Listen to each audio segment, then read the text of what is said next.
morning mga kasenyor. It's 3 o'clock in the morning. And today we are going to Las Piñas to attend the traditional Simbang Gabi or Misa de Gallo. So we're going to see how the patio and the whole church has been decorated in preparation for Christmas. We're going to taste the delicious Simbang Gabi traditional food like puto bongbong and bibingka. And lastly, we're going to hear the 200-year-old bamboo organ play Christmas music in Las Piñas. So come and join me to as we visit Las Piñas for the traditional Simbang Gabi. Let's go!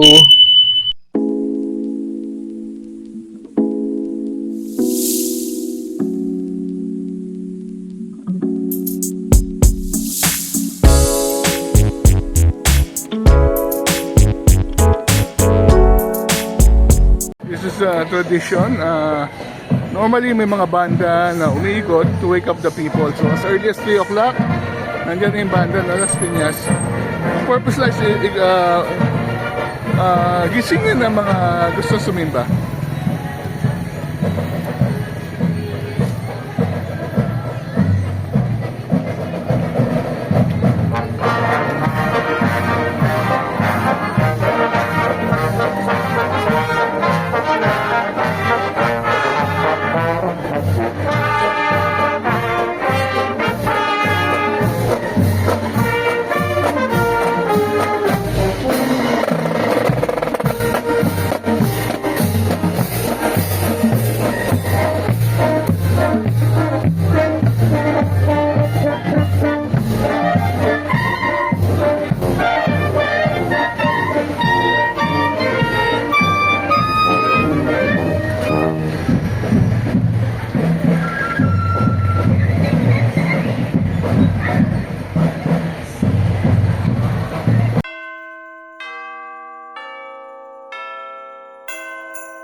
are now here at the patio of St. Joseph Church in Las Piñas. It's still 4 o'clock. The mass will start at 4:30. The tradition of Simbang Gabi started during the 1600. I think um, it started because farmers has to work during daytime, so they had to do novena masses early in the morning so that as soon as the sun rises, they can already work on the field. So ito nag-umpisa bilang para sa mga magsasaka at na gustong sumimba at ito pa rin ng 9-day novena masses sa madaling araw bago sila magtrabaho. So ngayon tinutuloy ito at dito sa Piñas, traditional pa rin ang pag-celebrate ng Simbang Gabi.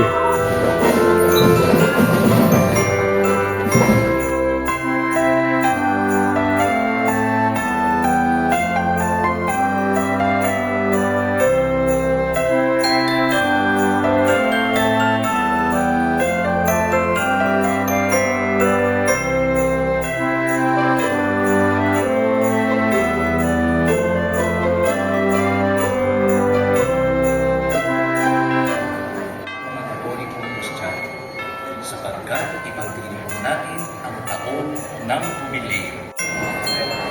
Hindi ang Panginoon ang ito hindi mo taon. Iba na matas ang pera sa buhay. Ay pinasimulan ni Papa Bonifacio Lolo. Iyon, nalaganay sa pagkakas sa ito para makatanggal ng galakang katawan.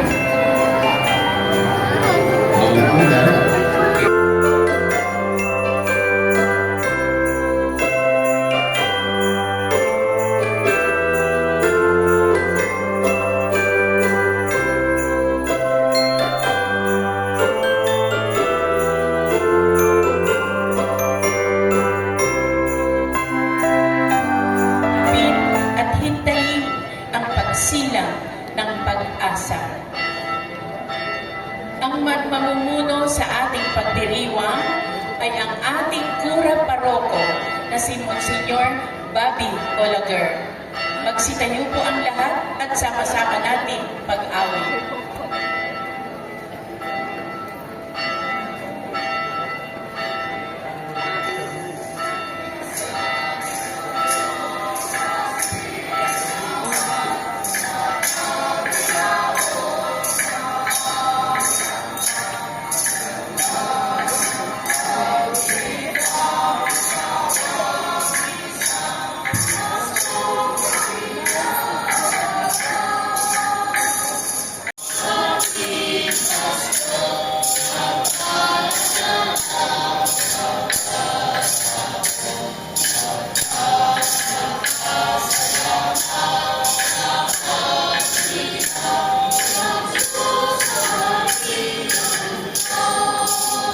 Ikaw ang dahilan ng aming pag-asa, kapayapaan at kagalakan. Panginoon, kaawaan mo kami. Panginoon, kaawaan mo kami. Panginoong Jesus, naparito ka upang tupdin ang mga pangako ng mga propeta noong una. Kristo, kaawaan mo kami. Kristo, kaawaan mo kami.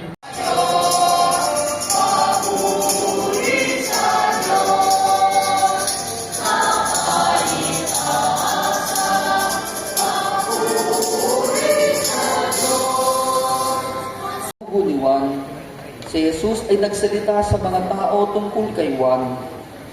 Bakit kayo lumabas sa ilang? Ano ang ibig ninyong makita? Isang tambong inuugoy ng hangin? Ano nga ang ibig ninyong makita? Na araw, madaling araw ng ating pagsasakripisyo, ito pong misang ito talaga ay karangalan para sa ating mahal na ina. Ngunit kapag pinaparangalan natin ang mahal na ina, ang mahal na Birhen Maria, mas napaparangalan din natin si Hesus Kristo.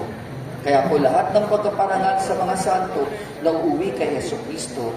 Ngunit kaya po siyam na madaling araw na paglimisa ay sapagkat siyam na buwan naman dinala ng ating mahal na ina, si Hesus sa sinapupunan.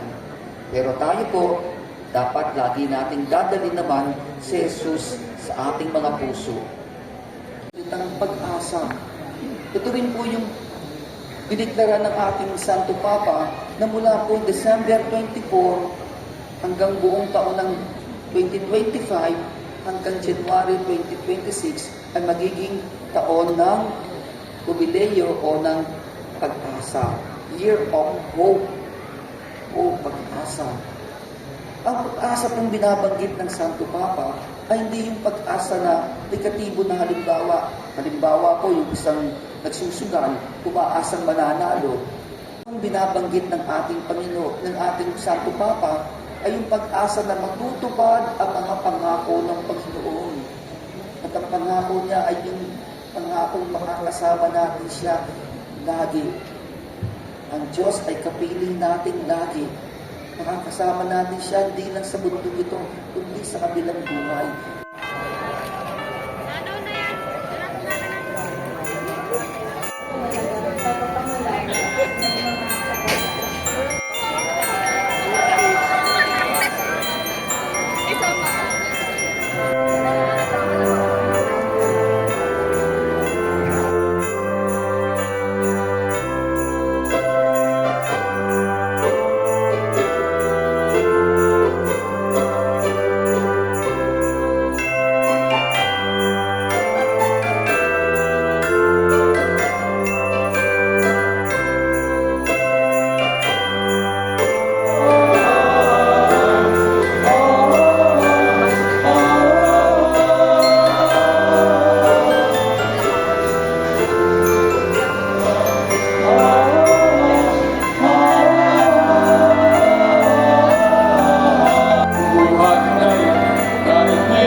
Us in your Son, Jesus Christ, our brother, and the flame of charity, and kindled in our hearts by the Holy Spirit, they awaken in us the blessed hope for the coming of your kingdom.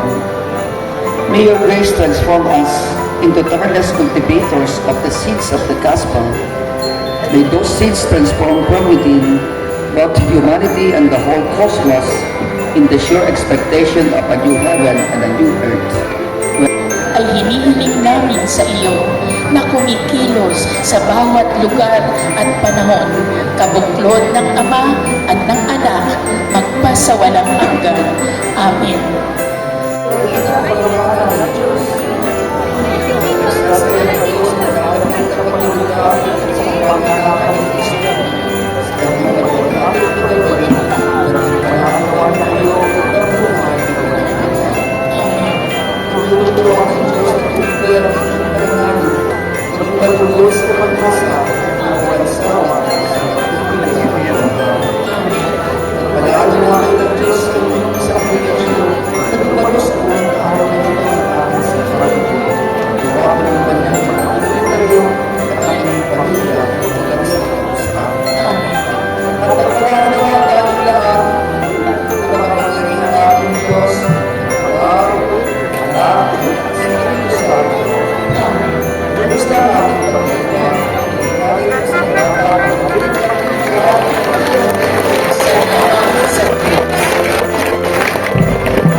Kapisingan, nandito tayo sa loob ng simbahan ng St. Joseph Parish Church in Las Piñas at katatapos lang ng simbang gabi.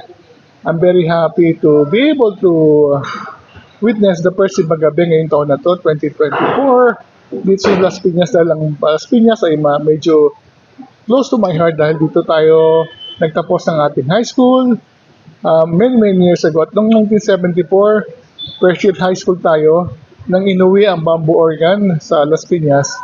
Ang unang simbang gabi for that year, kasama tayo sa mga estudyante gumawa ng mga parol.